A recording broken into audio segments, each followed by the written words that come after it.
Masuk aja. Susah.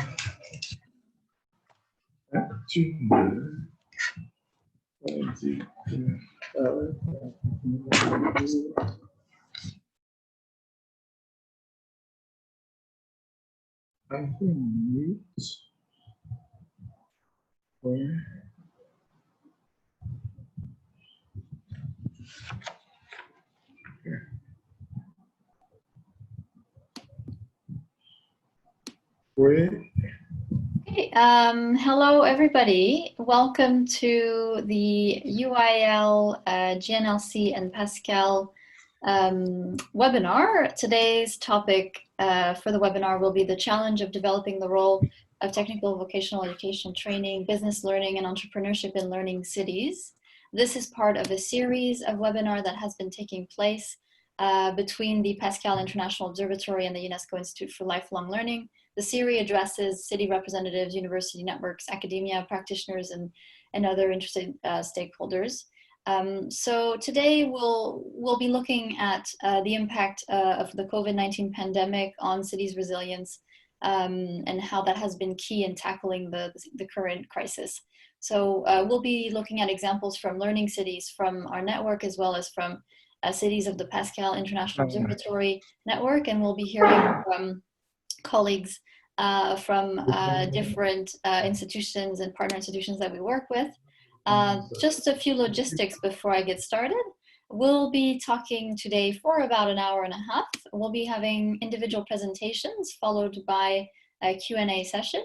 The webinar is recorded, so you can view the webinar once it's uploaded onto our YouTube platform for UIL.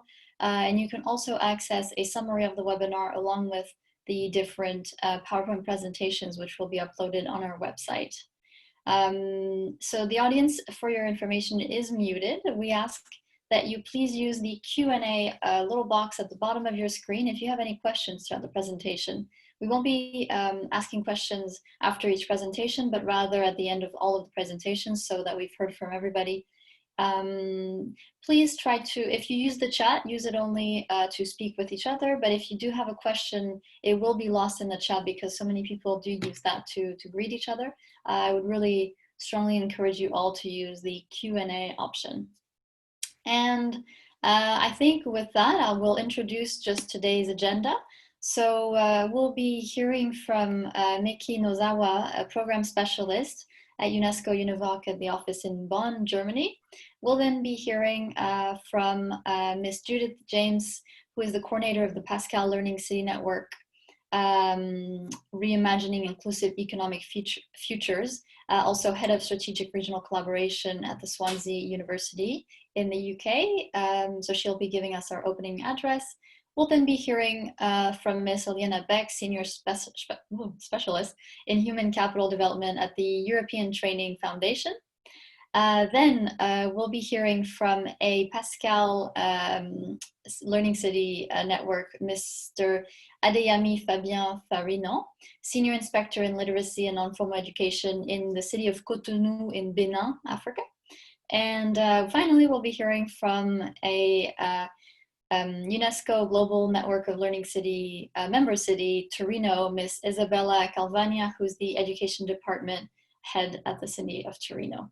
And following all these different interventions, we'll be having a Q&A session, which all participants are invited to. So without further ado, just to let you know, I'll be loading up the presentations for our speakers today. So I'll be just listening to their cue for moving on to one slide after the next.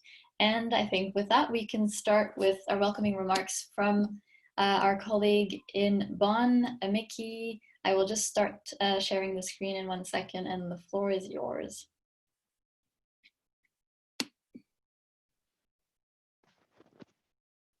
Thank you, Marie. Hello, everyone.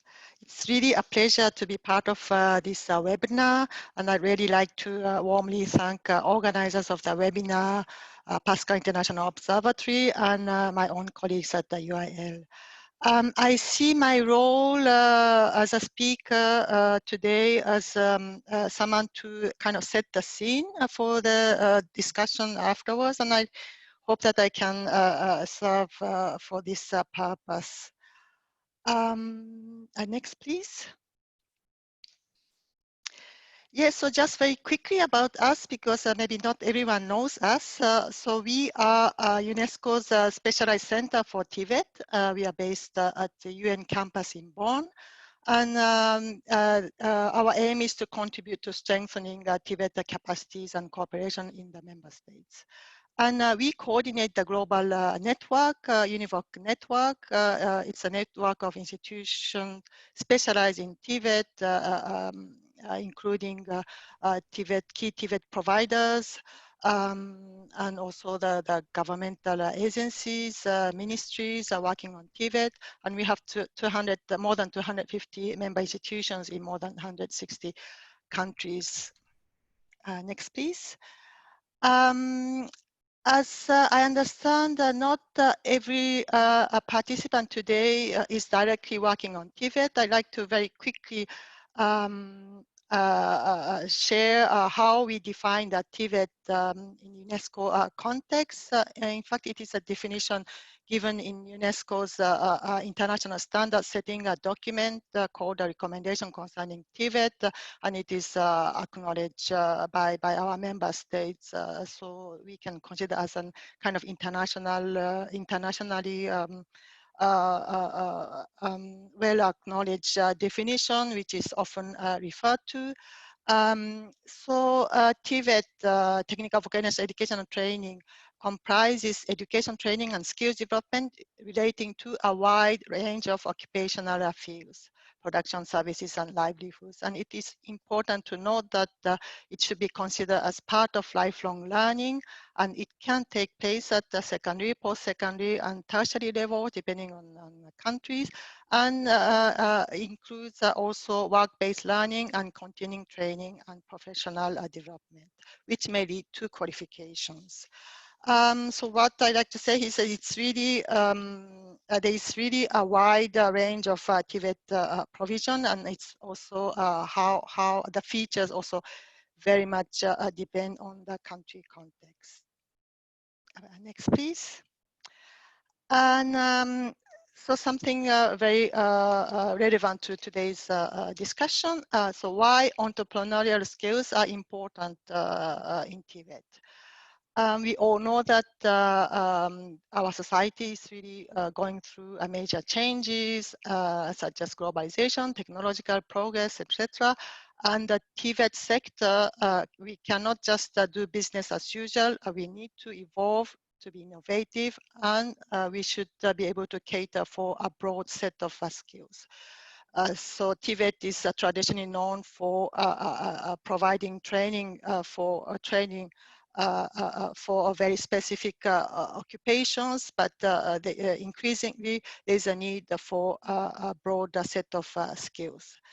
And the current COVID-19 pandemic, it is likely to have long-lasting implications for labor markets, and it is all the more important for young people, TVET students, learners, to learn to be adaptable and creative. We should consider entrepreneurship as a set of skills and attitudes that can be learned and enhanced through education and training. We sometimes, not that often, but I hear that no, this is about mindset and it's not something that you can learn in educational institutions, but it is increasingly understood that it is something which can be learned. And promotion of entrepreneurial skills and mindsets can contribute to better equipping young people to access the world of work and to improve their capability to adapt to changing skill needs, as well as to nurture personal development. I'll discuss this a bit more later. Next, please. Yes, I assume that all those participating in this webinar knows Sustainable Development Goal, especially Goal 4 on education. I'd like us to be reminded that one of the targets of Sustainable Development Goal on education explicitly calls for strengthening skills for employment, decent jobs, and entrepreneurship. And as you may know, Sustainable Development Goal 8 on decent work and economic growth also explicitly refers to entrepreneurship, importance of entrepreneurship. Next, please. Yes. So what do we mean by entrepreneurial learning? How can we define? Of course, there are different definitions. I'd like to especially refer to this one as proposed in European Commission's final report of the thematic working group on entrepreneurship education. In fact, this definition was also based on a framework definition agreed by an international working group on entrepreneurial learning back in 2012, in which UNESCO and UNESCO UNIVOC, European Training Foundation, GIZ, ILO, these are key partners were involved. This is very much this very much reflects international perspective. So entrepreneurial learning is about learners developing the skills and mindset to be able to turn creative ideas into entrepreneurial action. This is a key competence for all learners. I think it's important. It's for all learners, supporting personal development, active citizenship, social inclusion, and employability.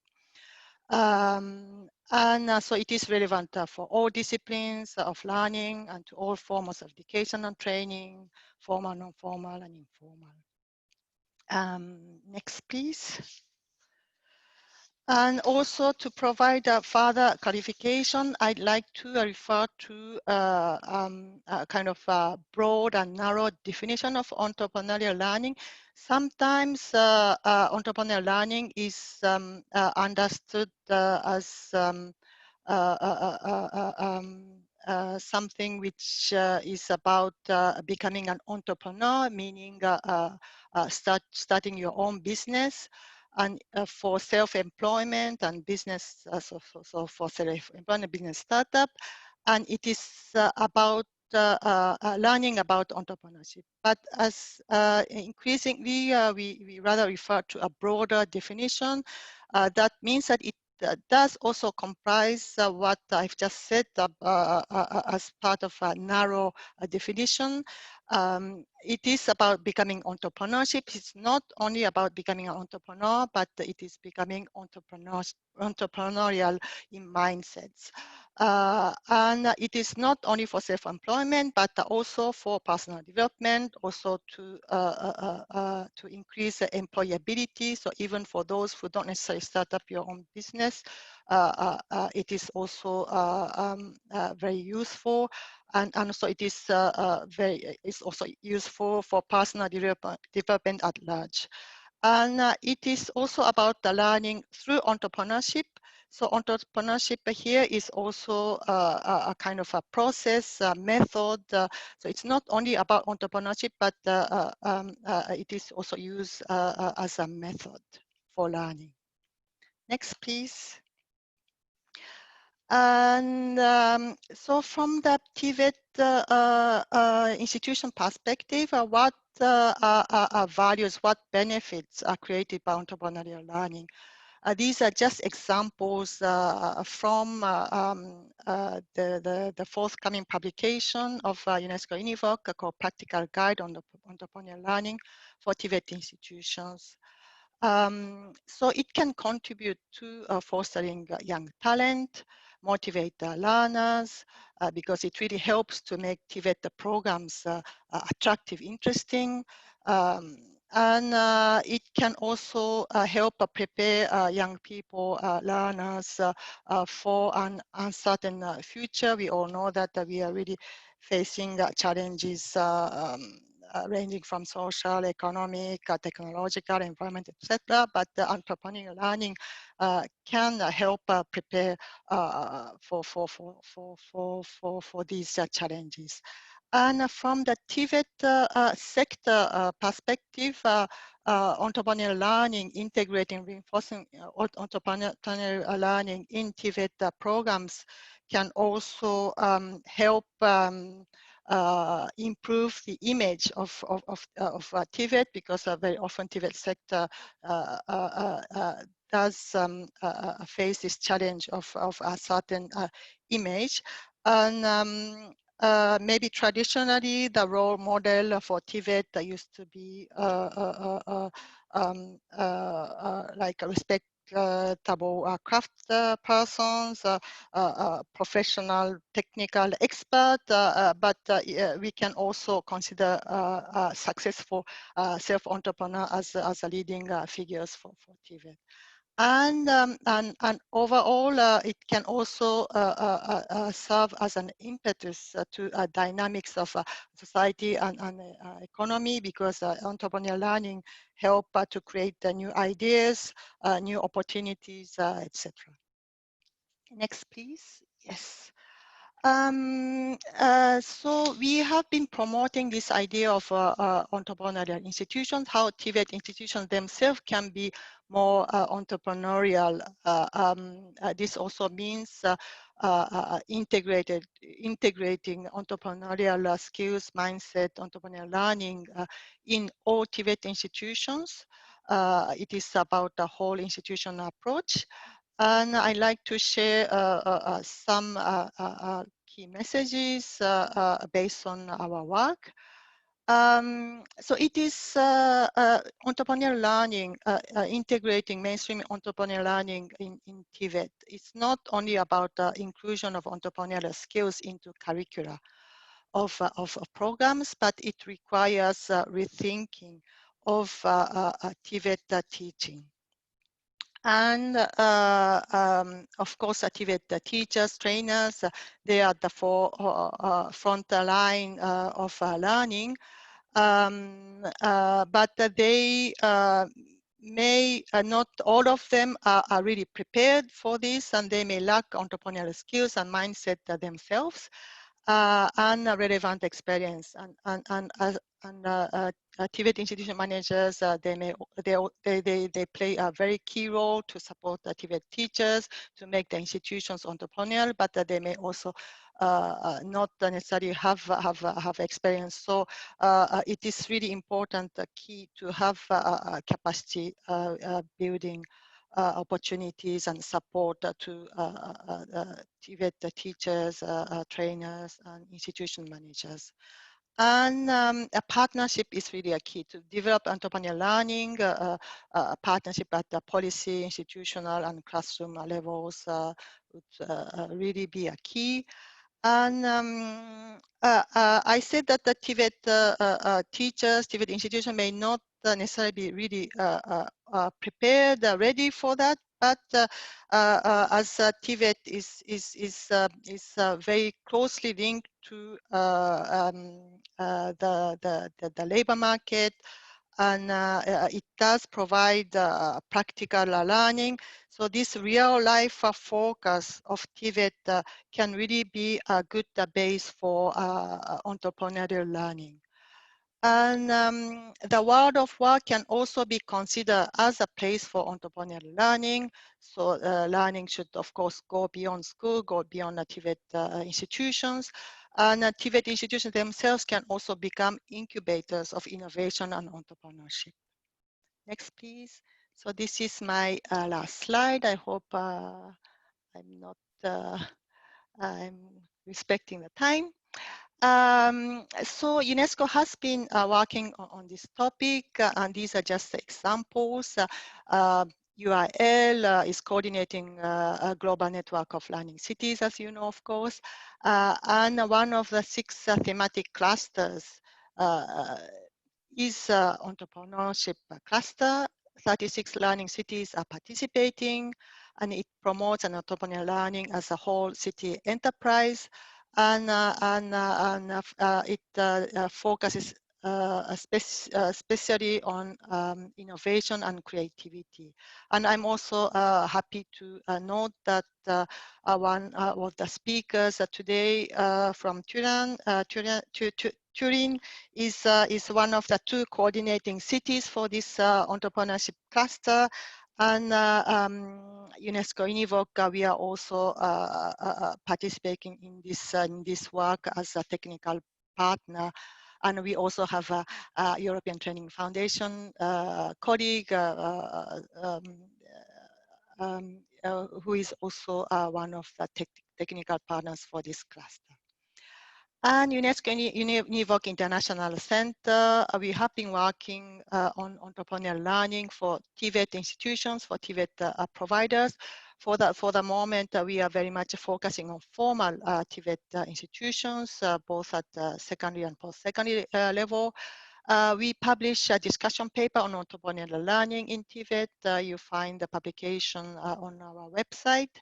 And we are currently finalizing this practical guide on entrepreneurial learning for TVET institutions, which will be published in December 2020.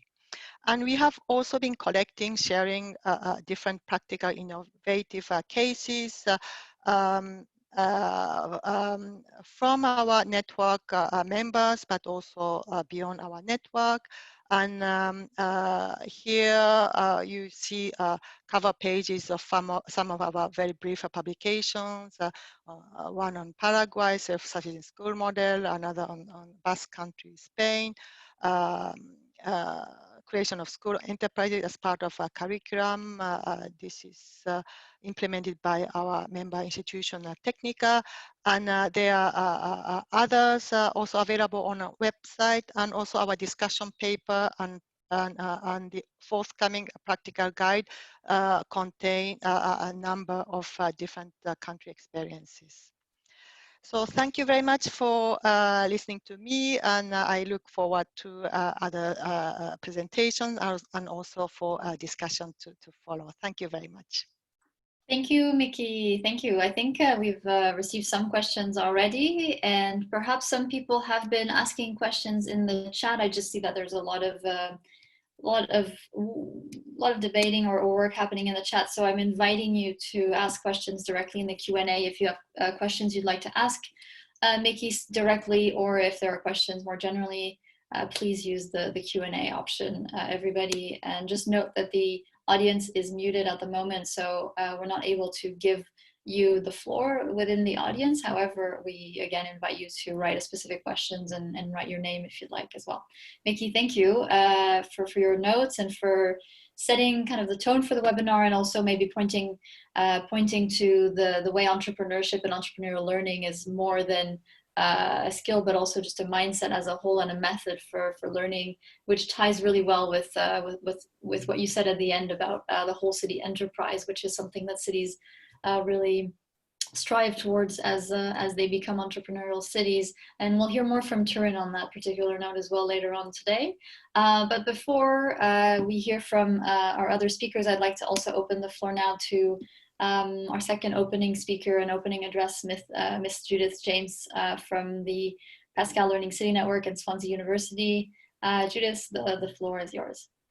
Hello, and thank you very much to UNESCO, GNLC and Pascal International Observatory for the opportunity to address this important webinar.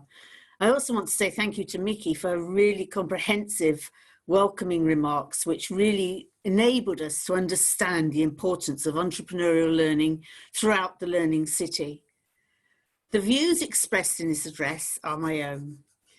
First, I want to emphasise the urgency of our response to the United Nations Sustainable Development Goals. Climate change, wildfires, floods, extinctions and pandemics are all signs that we need to act now. Countries sign up to the SDGs at a country level, but implementation needs to also take place at a local level, and the learning city is seen as the most important instrument for local implementation. All forms of training and education in a learning city will, by now, have embedded education for sustainable development. Today, we are focusing on leading examples of this: technical and vocational education and training, TVET, business learning and entrepreneurship, all of which will be critical to the redevelopment of the economy. We have been through and are still experiencing a turbulent time. It's been apparent across the world that the people we have depended upon during the pandemic have been the product and developed by TVET. Being skilled and competent to care, make and do has been valued by us all. This must continue, and I'll come back to this. We cannot postpone an economic renewal until this disruption is over. Entrepreneurship educators state that disruption results in innovation. So instead of restoring the economy as it was, with a wide gap between rich and poor, based on a lack of value and reward for those who support us all, we have an opportunity now to innovate. We could rethink how we structure the economy, instead of lives being led by an economic vision which is based on consumption and the monetization of environmental assets, with little or no regard for the well-being of current and future generations. We cannot wait until we emerge from the crisis caused by the pandemic, as we do not know when that will be. We need to provide opportunities now for those who have lost their income. TVET, business learning and entrepreneurship will be called upon to provide those opportunities. However, this provision may need to change. The labour market is already altering in response to how people's values are changing. There is a move towards less consumerism, with sustainable choices and well-being lifestyles now in demand. Education and training needs to respond to this new vision of our world. Entrepreneurial responses to different customer needs are already in evidence. As well as developing a wide range of competencies and transferable skills, learners will need to build personal resilience, the ability to manage their well-being, and the flexibility to respond to ongoing career changes. And maybe trainers and educators will require additional skills to support this. TVET, business learning and entrepreneurship all involve learning through real work experience. Organising and monitoring this is going to be a challenge, particularly for apprenticeships. Are employers already struggling to space out their employees going to be willing to start new apprentices?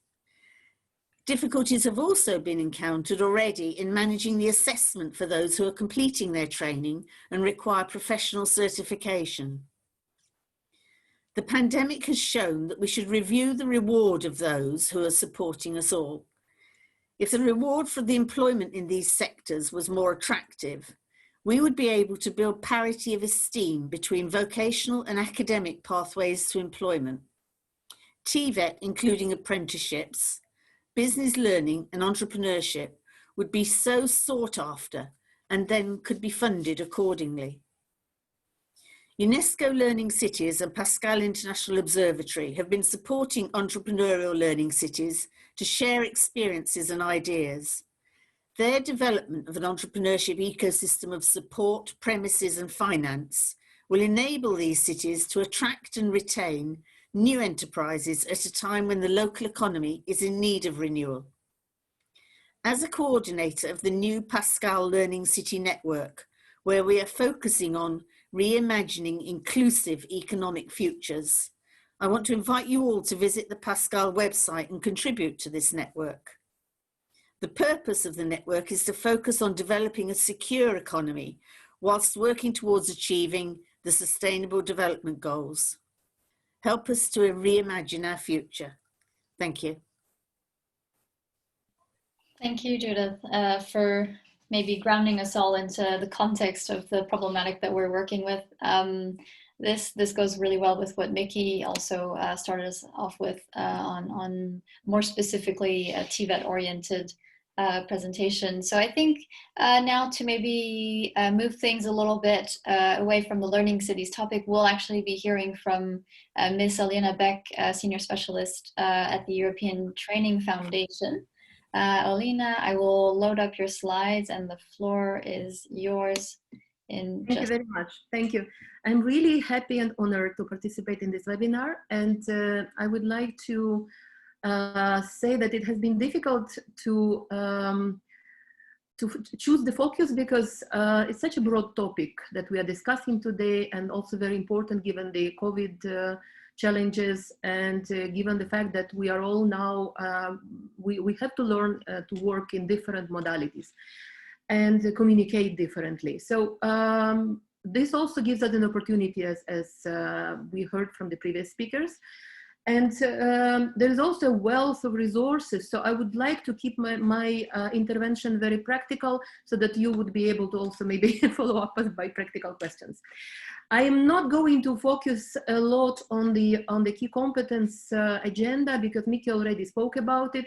So just to let you know that as you can see from the cover slide, I'm the senior specialist at the European Training Foundation, ETF, in Turin in Italy. And we are the EU agency, part of the European Commission, and we are working with 29 EU partner countries. Please, could you move to the next slide? Thank you. So I just wanted to point at the fact that at the EU level, there is a huge drive for developing key competence approaches, instruments, and the overall competence-based approach. We have been working as part of this agenda for the last decade, and also we have been working hands-on practically with several flagship instruments which have direct connection to today's discussion. And I would just name ENTRECOMP, Entrepreneurship Competence Framework, DIGCOMP, Digital Competence Framework, and the LIFECOMP, the most recent framework developed at the EU level for the personal, social, and learning to learn key competence. There are also derivative instruments like ENTRECOMP EDU, DIGCOMP EDU, which focus, for example, on the capacity, on the competence of teachers, of educators. And also there is also growing experience in piloting and implementation of competence-based approaches. We are supporting such approaches in, for example, at the level of national education standard, curricula, teacher training, etc. And also we work in the area of SME skills. Could you please switch to the next slide? I would like to mention that there is also a large database of assessment, evidence-based policy assessment publications, which we were part of jointly with the OECD, European Commission, EBRD. And these are the large volume publications looking at the SME policies in the by now it was 23 partner countries, and you can see that these assessments are done by 3 regions. The pillar 1 of the assessment is related to the entrepreneurial learning and development of entrepreneurship key competence. So the assessment were looking in depth into the situation in these partner countries, which were partners of the European Commission, OECD, EBRD, and ETF in this assessment. And also the principle 8 of the SBA, of the Small Business Act for Europe, on which this assessment is based. Principle 8 talks about the skills for SMEs. So these assessments cover both topics of our interest today. Please next. Thank you. These are it is a quick reference to the years when the assessments were done in 3 regions, in the pre-accession region, in the South Mediterranean and North Africa region, and the Eastern Partnership region. Next, please. I would like to point at a couple of critical elements of the entrepreneurship competence framework. As I said, all the information is available on the internet. I just singled out one slide here for the progression model, which is based on autonomy and complexity. And Miki already spoke about the dynamic combination of skills, knowledge, and attitudes which comprise entrepreneurship key competence. And also she referred to the joint definition of what is entrepreneurial learning, developed by us, by a group of international organizations some years ago. I'm quoting some slightly modified definition of who is entrepreneurial person. So as you can see, this definition is based on the broad understanding that everyone could be entrepreneurial and everyone should possess and develop throughout the years of lifelong learning the skills, knowledge, and attitudes which would allow us to be creative, to take initiative, to know how to deal with risks, to be able to create new ventures, not necessarily with the business objective or for-profit objective as a measure of success. And this development throughout the whole life is looks like a big ladder. So we move from one level to another, and this is also related to our personal goals. And of course, key competences and entrepreneurship key competence are gradually becoming part of education programs across the world. And the learning outcomes which are defined in the national standards and national curricula include the learning outcomes defined by the entrepreneurship competence framework. But at the same time, we all move in different speed. So not all people could become equally advanced, for example, to be at level C on entrepreneurship key competence, but we can always do it earlier or later in the life. And if we move to the next slide, please. I would like to show just a small screenshot from the framework referring to the learning outcomes. This is from the ENTRECOM publication of the European Union, of the European Commission, developed, led by the JRC, and we were part of the working group of experts who developed this framework and also the other frameworks, including the LifeComp.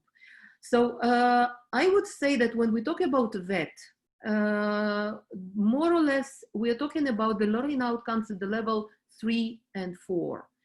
And this is around the intermediate level, building independence. So this is related to all graduates of VET who would like to be successful in their professional and personal life, and to also to deal with the challenges of these parts of their life. However, we are also talking about the need for VET gradients to also focus on their competences and more related to occupational skills for business creation, for self-employment, for venture creation. So if we talk about VET in particular, it is important to continue the development of key competence in all its complexity through the integration of learning outcomes across all different subjects, both from the general part and from the occupational part of the curricula. But at the same time, for VET and for higher education, we consider very important to add specialized courses which focus on the development of specific enterprise or SME development skills related to startup creation. Because in this case, together with career guidance and counseling, this could help the graduates to choose more freely their future career pathway and not only aim at wage employment, but also to be ready to start their own activity, their own business if they would like to, and if they have ideas for startup creation. Could you please move to the next one? I would like to also say that today I wanted to focus on slightly more concrete example, and I'm referring to the country Georgia. Georgia had the task from the national government, from national stakeholders, and from the VET college network to transform the VET colleges into more entrepreneurial institutions. So we were trying to develop the national model with the Georgian colleagues, with our counterparts, to see to what extent by some concrete steps we can move towards this goal. And also being conscious that we are talking about not only individual key competence development and SME skills, but we're talking about the organizational capacity, the potential of organizations as learning and innovative institutions. So the culture of innovation and the culture of learning are the key ingredients of this model. It's also important to make a note on the side that this is a still work in progress. The concept was developed last year, and we are in contact with the colleagues with the Ministry of Education and Science of Georgia, which is developing the program-based national steps together with a group of colleges and with UN colleagues in order to launch practical implementation steps deriving from this model. So just let me mention the several pillars that were developed through the workshops, discussions and consultations with VET colleges, with national experts, with stakeholders. So the key aspects which were singled out in these discussions were leadership and governance in the VET colleges, supporting teachers and educators in general, building networks, engaging in innovative teaching and learning and assessment of learning outcomes, Integration of technology into the functioning of VET institutions, VET financing, and reputation management. Could we please move to the specific? Yes, we can move to the next one. So specifically, what does it mean? In our dialogue with Georgian colleagues, we were discussing the need for supporting leaders at the VET college. The college leader is someone who is a critical person on the staff of the VET college, because without the support from the top level, it's always very difficult to implement such initiatives, because it engages the co-creation and collaboration by the whole team. So it's also important for the leaders to develop their own entrepreneurial competences along with their professional qualifications, and also to be open to embrace new ideas, which presupposes also that when you engage in entrepreneurial behavior, you need to be ready to take risks and to forgive failures. And so this relates also to teachers, to the whole staff, and also to students. So if the students engage in entrepreneurial activities, we have to praise failures and the lessons learned from these failures. And also, it's important for the leaders to engage the private sector and the community which collaborates with the VET college. Next slide, please. Essential ingredient of transforming the VET institutions into entrepreneurial ones is support to teachers and educators. For teachers, it presupposes that before the teacher is able to develop entrepreneurship key competence and enterprise skills in their students, the teachers need to develop their own competences. And this takes time, and this takes behavior change. Also, we should not pretend that if teachers were not entrepreneurs themselves, that they would be able to teach their students to become entrepreneurs. So to help the students to learn entrepreneurship skills for enterprise development, we need entrepreneurs to engage in the VET colleges. So this is a very important part of collaboration.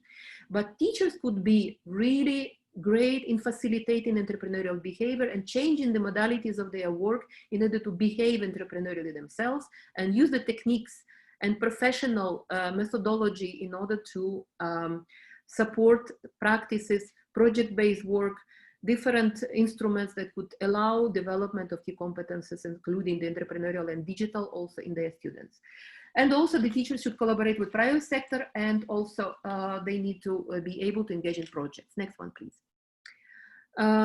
Quickly on the building networks. We believe that VET institutions should be part of networks internal, so they should create internal networks for cooperation within the institutions, but also they have to be part of different networks, national or thematic or sectoral networks.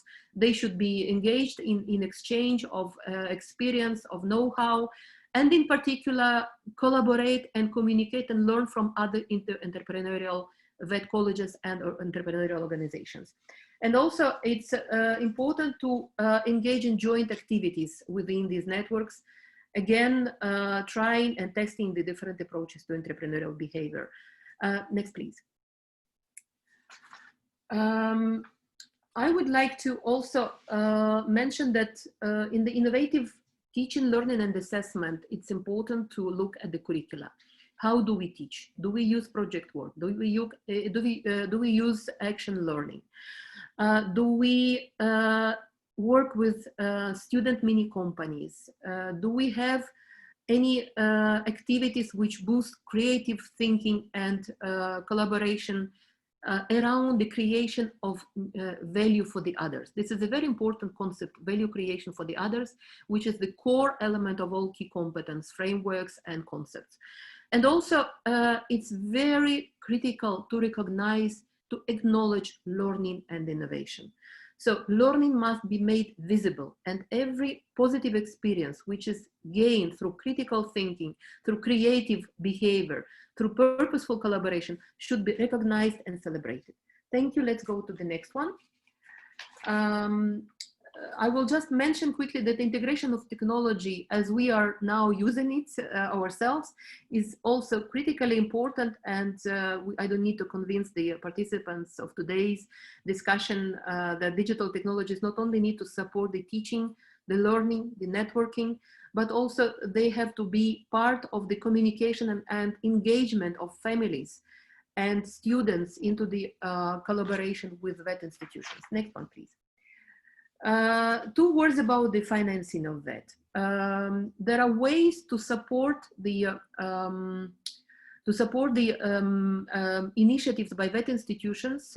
New financing models could be applied, and this is what Georgia currently also is considering in order to recognize and give hand to the institutions which are trying to transform themselves as entrepreneurial VET colleges. And in addition, it would be important also to support the income generating activities by the colleges themselves, because this is part of becoming entrepreneurial, becoming enterprise-like, becoming independent, and gaining some additional resources and engaging the students and all staff into this activity, which could generate additional income for the colleges. And the last pillar, please let's move to the next slide, is reputation management.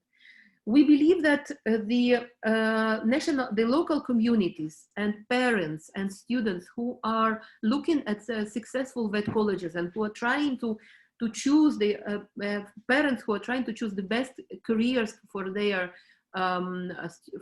children, their young members of the family, they always look also for what the college is about. And if you see that this is an incredibly interesting institution where life is booming, where people are behaving unconventionally, where the entrepreneurial behavior, creativity are celebrated, this means that these colleges would have better chances to attract more students, and also they would be more appreciated by the employers who are seeking future employees for their organizations. Next one, please. I will just say 2 words. This is my last slide. 2 words about some hints. How do you start? When you need to start at any level, at the learning city level, at the local level, at the regional and national level, what you need to look at is developing awareness and commitment. So first of all, awareness of importance of becoming entrepreneurial for organizations, for individuals, for the local communities, for the cities, entrepreneurial behavior, culture, mindset, etc. And also commitment would mean that the government and the partners need to come together and agree that they are going to pursue this agenda and agree on the steps, what they will be trying to do and how they support initiatives. It's important to have demonstration projects. So if there are champions, if there are colleges which would like to commit to become entrepreneurial and would like to try, these colleges could be selected through different means, competitively or on different bases, to be supported to become demonstration projects to breed success. Also, it's important to engage these colleges into development of creating toolkits and resources, making them available online, creating these cascade models when the champion colleges would be committing to help the other colleges to engage, would be open to train, to share expertise, and also to conduct joint projects and joint activities which would allow the newcomers to learn. Recognizing excellence and recognizing learning, I already spoke about it, and encouraging innovation in VET finance through that financing could imply also different grants for innovation, for entrepreneurial behavior, etc., etc. So I would stop here. I saw the question by Luigi Cupido, how to integrate environmental challenges into EL. Just maybe 1 word.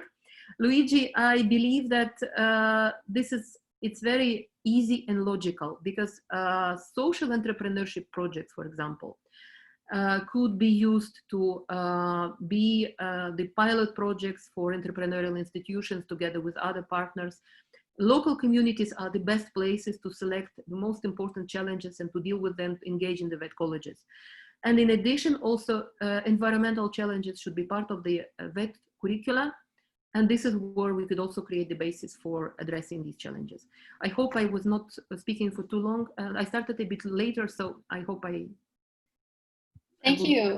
No, it was great. It was, I think, really helpful for everybody to get a more practical sense of the inclusion of entrepreneurship within a system, within a country, as you spoke to the case of Georgia, and within schools themselves. So we might have a few questions as well coming through on the topic of inclusion of entrepreneurship within cities, if maybe you can speak to that a little bit as well later on. But for now, I'll invite our speaker from the city of Cotonou in Benin, Mr. Fabien Farinon. I think you're with us. The floor is yours. I will be uploading your slide in just a second as well. Can you hear me all right? And I don't think I can hear you yet. I'll just maybe unmute you. And you should... Perfect. Thank you.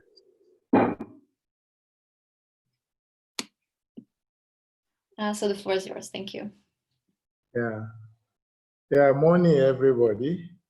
I am Ido Ubao, but I'm standing in for Fabien Adeyemi Farina, who was supposed to make this presentation, but he had some technological challenges. So I'm standing in for him. Let us begin with the first slide. Cotonou is a commercial capital of the Republic of Benin. Benin itself is a small country of 12 million people, and it is a francophone country. Now one will wonder, how did I come into English? It's because I crossed the border to learn English in Nigeria. Fabien also speaks some English, and we are doing some work in the area of learning city in Cotonou, using both the French and English languages. Between 1990 and 2010, it was found that the city of Cotonou began to attract a huge population of people living in the rural area. 1990 is significant in the history of the country. It is the end of the Marxist-Leninist regime. A government, the socialist government, was in power from 1972 to 1990. And it had its own development agenda, which kept a number of people in the rural areas up to the time the government was replaced by a more democratic government. But it was discovered that between that time, 1990 and 2010, a number of rural people migrated into Cotonou. Now, the town councils in Cotonou, there are two of them, felt that the time has come to approach these migrants and to be able to service them, to give them something, to attend to their needs, or else the town, the city itself, might actually go through some unpleasant experiences. Mr. Biao, I'm so sorry to interrupt you. The sound coming through from your microphone is very grisly. We can't hear you very well. However, I've noticed that when you don't move at all, we can hear you okay. So if you could try to just speak without moving at all, that would be... Without moving at all. I'm coming close to the laptop also, so that my voice will be, So we said, therefore, the migrants from the rural areas were mainly illiterate, and they were moving to the cities basically in order to get some employment. The town councils therefore felt that they need to be assisted. Therefore, a number of vocational centers were set up within Cotonou. About 14 of them, 6 in the Abomey-Calavi section and 8 in the center of the town in Cotonou. This program, this vocational center, these vocational centers were offering a program which is called Fair. That's the French name of the program. But it is really a work-oriented literacy. And it has 2 sections. It has the section of literacy, where people are taught how to read, write, and enumerate. And it has a section of skills acquisition. The participant himself is allowed to choose whichever skill he's interested in, and the council will assist in helping him to learn that skill. So the work-oriented literacy is called Fair. And it is still running in 14 centers within the town of Cotonou. Next slide.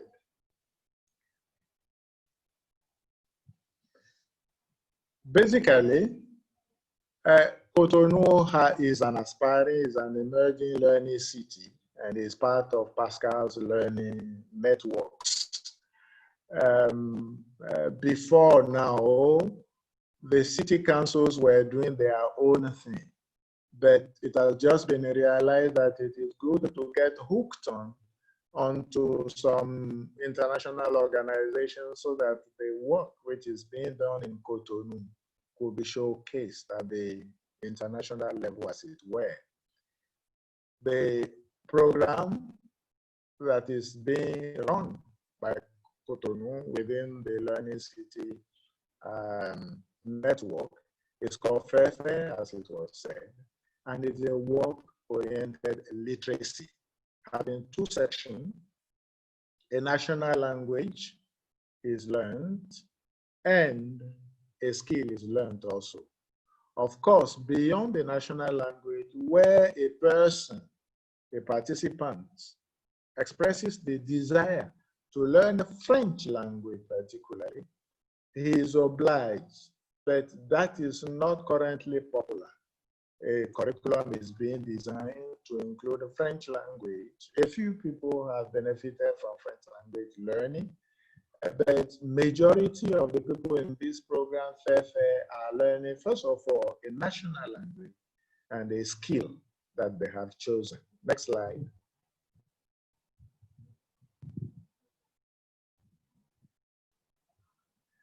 Basically, the objectives of the program are: 1, to assist the rural migrants to be able to be useful to themselves, to also assist the city in preventing an explosion of crimes, and thirdly, to assist the participants in acquiring a skill of their choice. So 3 main objectives for the work-oriented literacy, as it were. Next slide.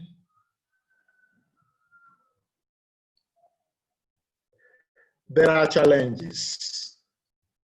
The challenges are: 1, the town councils are not necessarily buoyant enough to, first of all, set up the training centers and to maintain the training centers, and in fact to increase the training centers. Additionally, between 2011 and 2017, it has been noticed that there is a further explosion of rural migration into Cotonou. Therefore, even though the town councils have expressed the need to have more centers and to be able to equip these centers even better. The challenges still are at that level because government cannot help them. And there are very few philanthropists in this country. But one way the councils have tried to meet the challenges, to solve the challenges, is to say, okay, initially, we normally will attend to most of the people who move from the rural area into the city, irrespective of their ages. But because now there is need to select because of the explosion in population, the training is now focusing adolescents. It's focusing mainly on adolescents, because with them, at least the training centers and the equipment within them will be able to attend to adolescents. So a few people who are adults are not able to enjoy the facilities of this training as they used to enjoy it before 2017. Naturally, it's because there are only very few fair training centers, and there is an explosion of the population of people that need this training. Therefore, the centers tried to solve the challenge by focusing on just a segment of the people moving from the rural areas into the city of Cotonou. Just 1 minute left, Mr. Biao. Yes, next slide. Virtually, this should be the last slide. We have so far 120 participants made up of 70 men and 50 women have been trained at the level of just one of the 2 town councils that service Cotonou. The statistics for the other town council was not available before this presentation. The councils are looking forward to establish more training centers in order to attend to the exploding population that need this kind of training in the town of Cotonou. Thank you. Thank you. Thank you for sticking to the time and for acting so swiftly in replacement to the original participant who was going to deliver the presentation.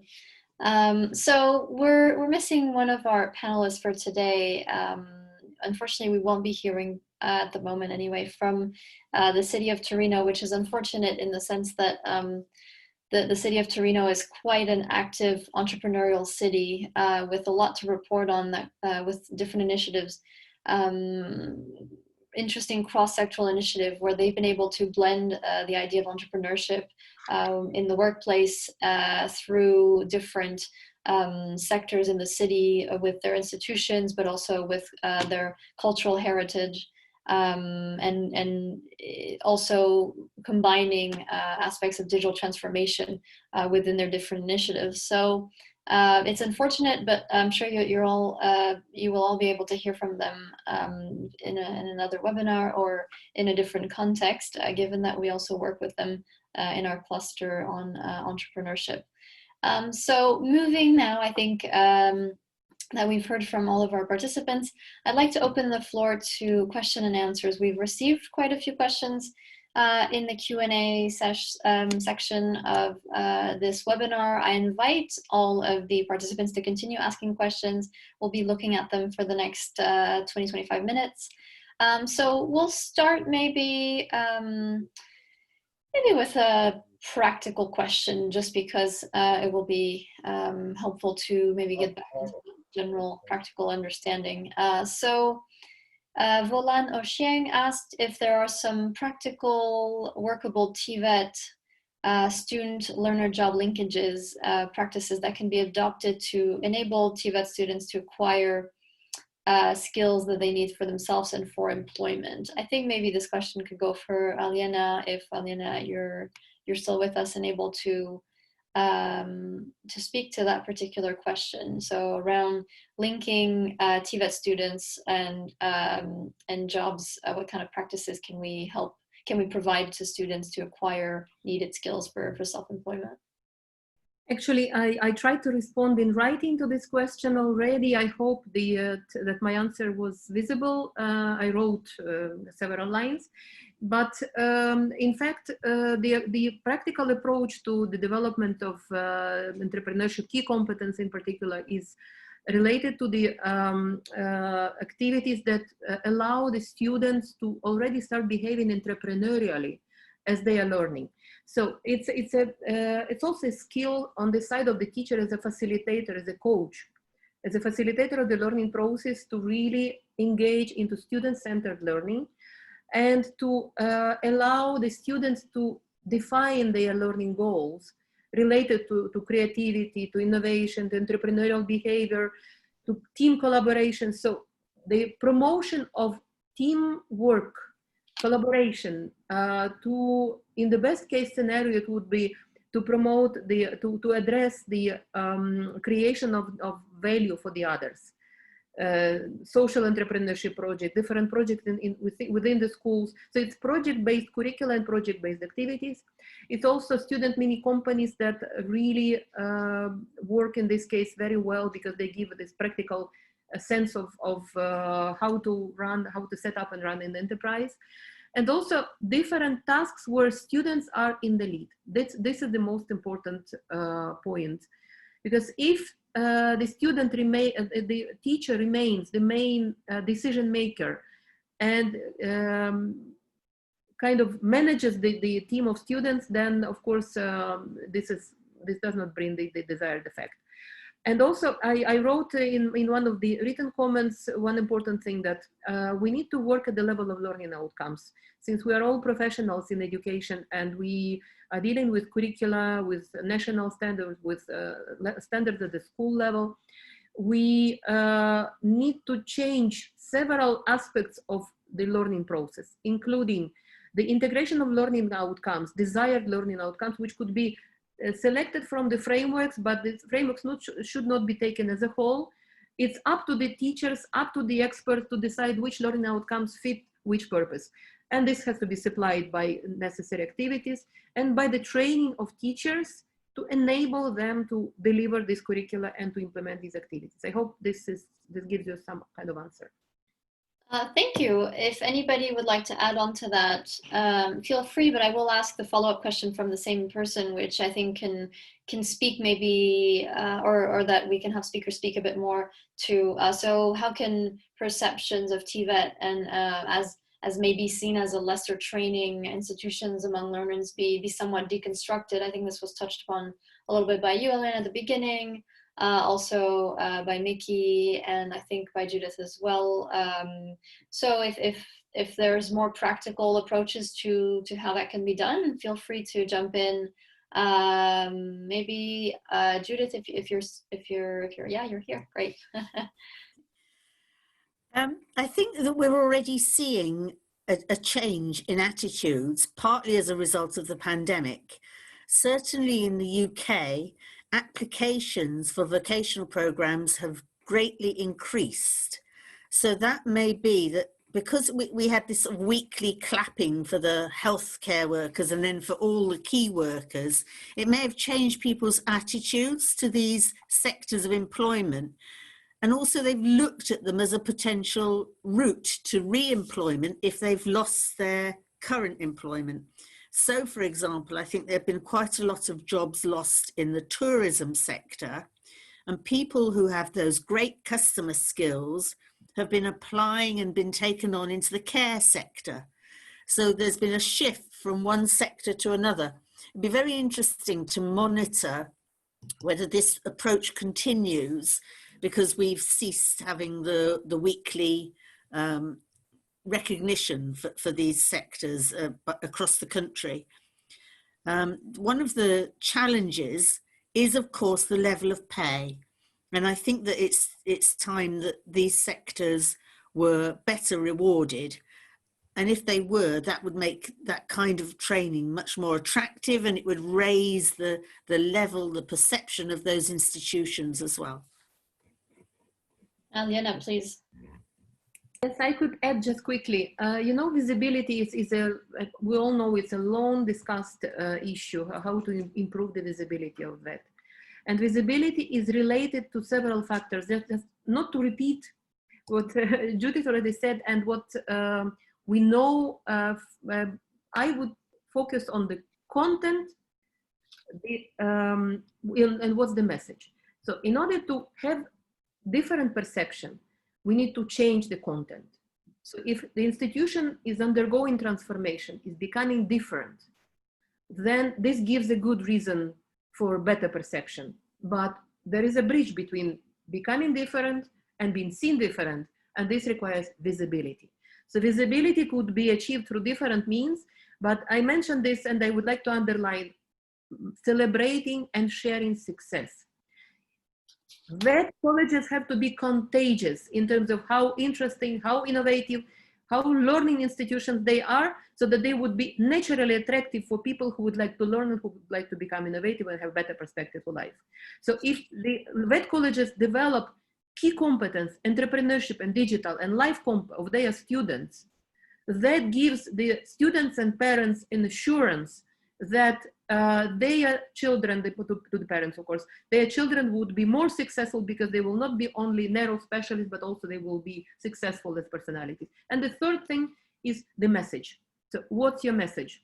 This requires professional attitude, dealing professionally with communication, promoting yourself through different means, through social media, through different available sources, and also having support by the government, by local government, by local partners to create opportunities for sharing success, conferences, web events, etc., etc.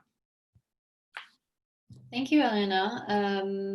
Mickey and Mr. Biao, if you have something you'd like to add on that particular question, you're more than welcome to do so.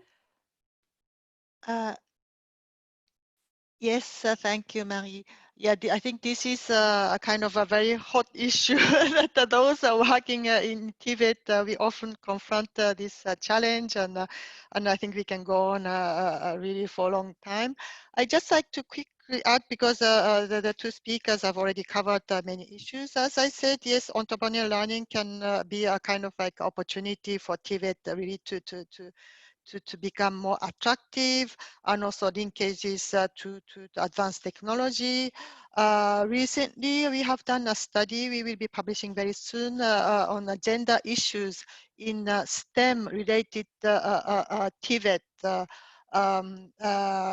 STEM, science, technology, engineering, mathematics related, because these are also very important components of many TVET programs, so there should be a better understanding of that, and also women are very much underrepresented in these fields, but these are really like very much like related to a lot of future jobs, emerging jobs. So again, there is an opportunity there, and there are different experiences regarding that. And lastly, to add that there is also important to maybe have a very good role models. So that can be entrepreneurs, that can also be other TVET graduates really actively contributing to society, doing interesting things. So that can also be a very useful strategy. Thank you. Thank you.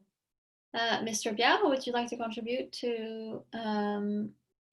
From the perspective of developing societies, actually within developing societies, entrepreneurship, well, vocational training is not highly viewed. People prefer to go to universities and to eventually land jobs in white-collar circles. But what I have found is that social changes and circumstances eventually promote vocational education and vocational skills to right positions. Like many opportunities for white-collar jobs are disappearing, and people who are now into vocational training are making more money in a number of societies. Therefore, people are flowing towards there. Before then, government has tried a strategy to say, okay, in order to bring vocational training and academic training apart to the same level, let's make all our polytechnics, which use to concentrate on vocational training, let's turn them into universities. So everything becomes university, and you just go there and you learn just either academia or vocational skill, so that it is now difficult. But what I have discovered is that it is really the changing society, the changing situations within the society that promote vocational training into the right places. Currently, the change, the trend is towards skill acquisition, whether people loved it or not. People make a living, a better living actually, these days. And that is trying to promote skills acquisition in developing societies, such as ours. Thank you. That point about changing society, promoting vocational training, I think generally something that Mickey mentioned earlier, you know, when you had your definition matrix with being versus becoming, and then Aliena also echoed that point when she mentioned becoming different, being different. I think just generally, you know, the changing of perception happens, in fact, within changing society, and that is something that learning cities have a big role to play in when it comes to maybe adapting the mentality a little bit in terms of promoting new ideas, entrepreneurial learning within the city and then within different levels of the city across sectors, like we could have heard from Torino. But maybe Judith, if you want to add a few points on the idea or on the way in which learning cities have that ability to bring in different aspects of learning and blend it across sectors to integrate different ways of learning, really. You're muted. Let me just unmute you. There we go. One model which I think has been very successful is the development of a learning partnership in which all the universities, the vocational colleges and the schools are represented, so that you can make seamless progression throughout different routes, and you can move from one route to another towards employment. So this is a really important way of ensuring that young people know about the different options for them. Learning about the TVET options through practical experience at a very young age in schools is also important. And as Elena said about role models, I think young people who participate in the world skills competitions come back and make fantastic role models and can go around to the schools and tell young people about the opportunities that there are through vocational training. So I think, you know, there are a whole combination of things need to be in play, but working together collaboratively across the city through the learning city is a really important factor in this. And just to maybe add on to working collaboratively is also just proven to be a kind of one of the key elements for building from this new normal, given the current COVID-19 context. I'll follow up with a few additional questions from our Q&A before we wrap things up.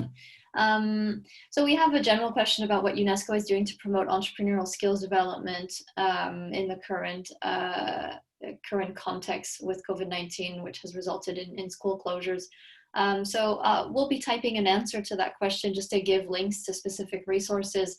But UNESCO and other international partners are very active in providing guidelines and toolkits for emergency or general responses to the current crisis for countries around the world in relation.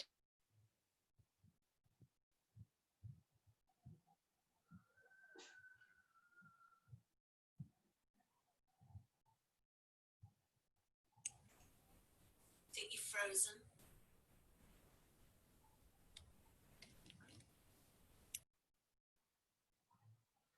The sound is gone.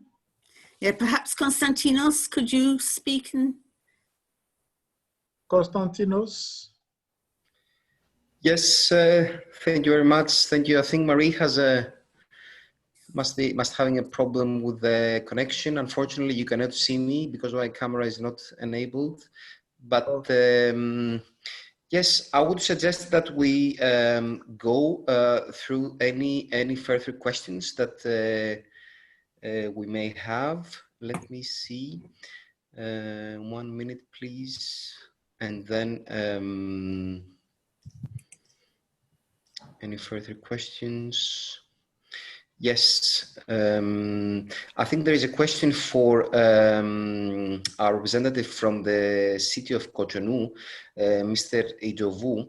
There is a question asking if there are any other models from any neighbor countries that would help to bring the societies back to track and close to the job gaps.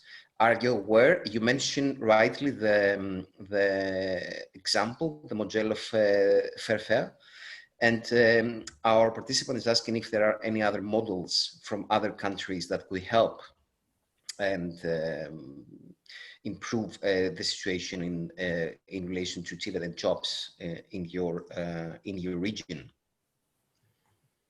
Yes, I guess there is one model that is being developed now by the government that took power in 2016. So it's a very young government.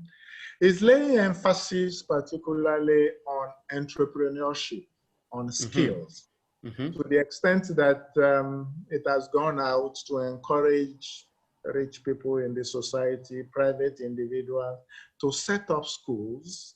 And as long as they are skills oriented, government comes to support them somehow. And it does not support people who just come to establish just any school. But if the school you want to establish as an individual is skill oriented, especially technology oriented, so that in the city of Cotonou, you see a few places now springing up advertising to teach computer literacy, to teach people how to take video shots, to teach things within technology area. The government is deliberately promoting that now, which is a model different from the Fairfair, which is currently coming up.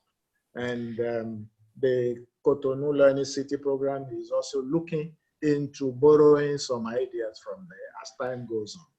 That's great. That's very good to hear that. Quite promising, I would say. Thank you very much for answering this question. I will give the floor back to our moderator, Marie. Thank you, Konstantinos. Thank you for filling in. Not sure what happened there. Just Zoom quit on me. So I'm back, and I'm sorry, maybe I didn't hear what Mickey had to say on that particular question. I'm not sure if my question even came through around UNESCO resources and materials available on the topic of entrepreneurial skills development. Did that come through? I'm getting some empty no, I'm assuming no. no. Okay. I just raised the question posed to our representative from the city of Cotonou, and yeah. Okay, well, in that case, maybe my last question for today, and this was, so I had just mentioned that there was a question around what is UNESCO specifically doing for entrepreneurship skills development in the context of the COVID-19 with the school closures. So generally speaking, UNESCO has been very active with the publication of materials around emergency or general responses to the school closures and providing materials to countries around the world. On the topic of entrepreneurship and skills development, I thought I would let Mickey maybe just expand a little bit on available resources and what they cover specifically. And then I'd like to just maybe invite our panelists for just the last few remarks and responses to their materials available on the topic of entrepreneurship, skills development, and especially in the current context. So Mickey, if you want to just start us off with that. Well, before talking about entrepreneurial skills, I'd like to also add to what Marie said, that UNESCO, together with ILO and World Bank, recently conducted a survey on how TVET sector, TVET institutions are coping with the challenges of COVID-19. So I think we are in the process of finalizing it.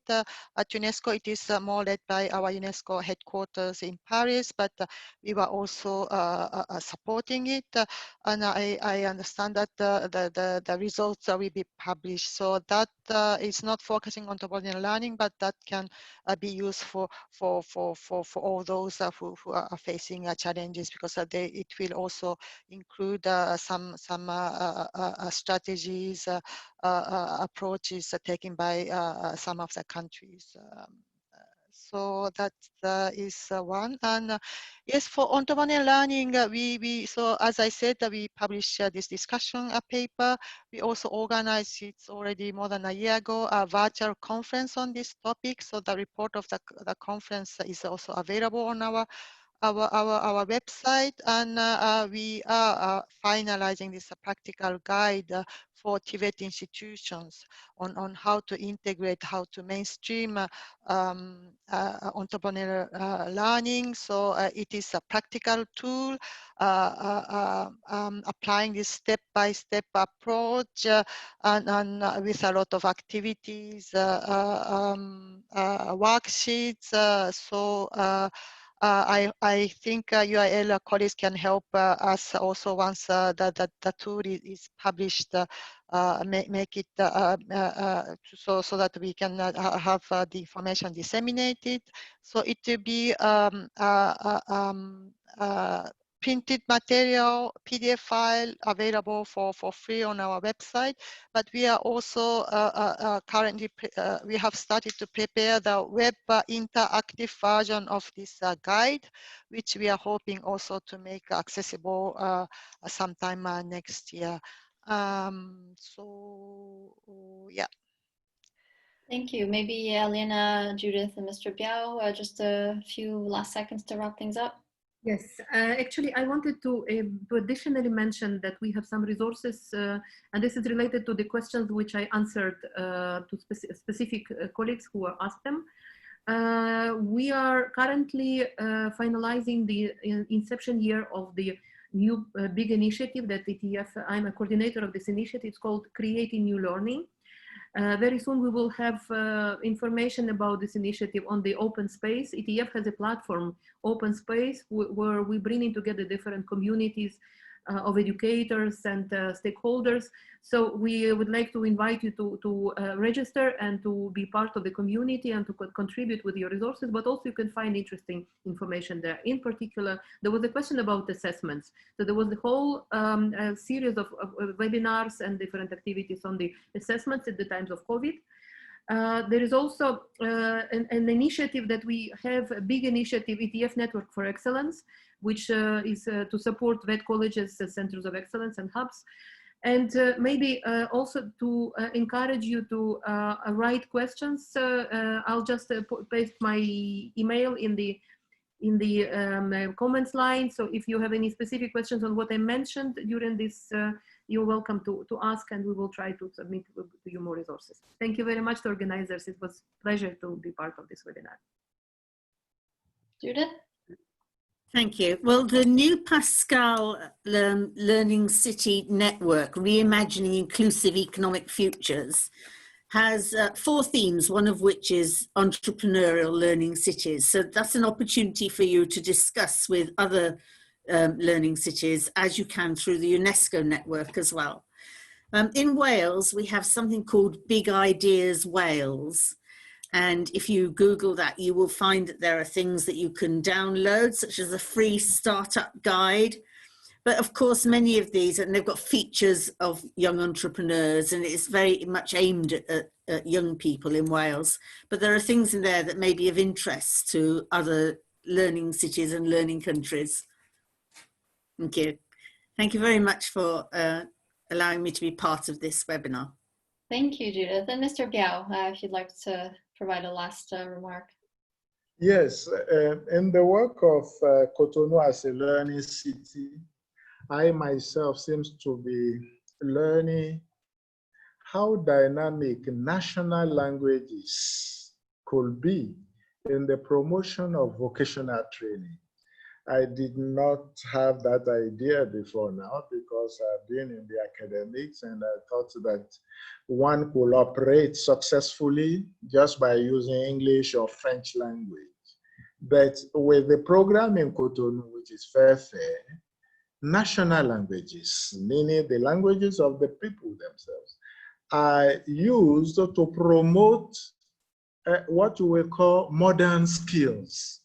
And they are going on very successful. And that actually is a learning curve for me too. As an academician, I'm seeing that you can achieve a lot even using local resources, especially the national languages. Thank you. Thank you. Thank you, everybody. I'll just be brief, or I'll try to be brief with some few closing remarks to wrap up for today. So thank you for all the great presentations and for providing some encouraging and innovative strategies to the audience, especially as we find ourselves adapting to this new normal. So we talked about learning cities, and we talked about entrepreneurship through the lens of ETF, through UNIVOC. Generally speaking, entrepreneurial learning cities have a desire to improve performance through their learning and invest in their own future.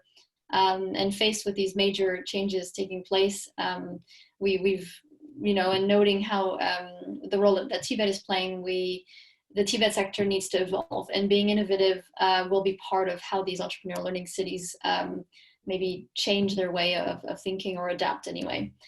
We witnessed over the past few months that everything's, the world generally speaking has changed in a short period of time, and the foundations of the way we work, our society, our learning has changed. And this goes back to what Mr. Diao mentioned today about working in a changing society, whether it be mobility infrastructure, economic activities, spaces, services.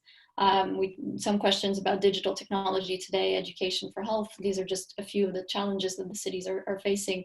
And it's quite clear that some of the gaps in learning have been widened, or will continue to widen as a result of the different school closures. And TVET will have a role to play, so will entrepreneurial learning, specifically because of the specific nature of the types of groups and student cohorts that TVET brings. So, with vulnerable groups, there's a need for special attention to prevent further deterioration of living conditions. We haven't talked too much today about that, but some questions came up around living conditions, and how, some schools may start to reopen, but many students won't be able to return.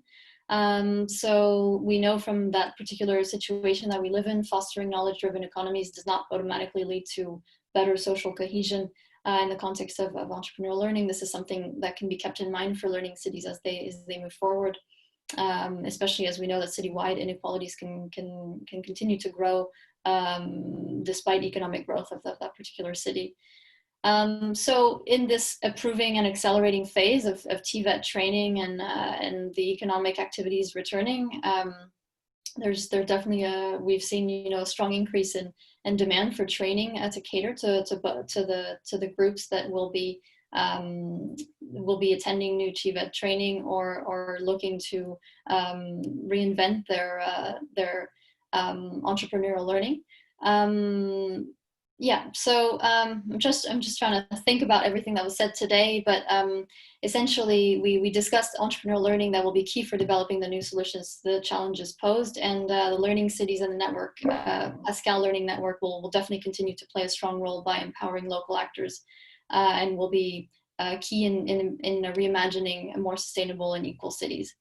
We're at the within the global network of learning cities working quite actively on a strategy within a cluster on entrepreneurship at the learning cities level, with over 25 cities who are collecting best practices on entrepreneurial learning, and developing some cross-sectoral strategies for engaging with institution, enterprises, other stakeholders, trying to reinvent the learning process. So Turin is actually one of our coordinating cities, along with the city of Chengdu in China, and both are really leading this work, along with UNIVOC and ETF and the Global Apprenticeship Network. We're working jointly to come up with some clear paths to provide to learning cities as they engage in their transformation in becoming entrepreneurial learning cities. On that final note, I will invite everybody to consult the slides if they wish to find out more about individual presentations today, which will be uploaded on our website, along with the summary. This is what we do every time we have a webinar. So you're more than welcome to go and consult previous summaries for the webinars that have already taken place as well. The next UIL Pascal webinar will take place September 30th on the challenge of community-based participatory research and learning cities, and with this time the participation of the UNESCO chair in community-based research and social responsibility in higher education. And lastly, on September 23rd at 1:30 p.m. Hamburg time, we'll be welcoming our new learning city members. So we'll be welcoming over 50 new cities from around the world in the network, and everybody's more than welcome to join. We'll have more information on that, including the invitation to the webinar, on our website quite soon. So thank you everyone once again, and we look forward to seeing you again soon. Thank you. Thank you. Good day to all. Yeah. Thanks.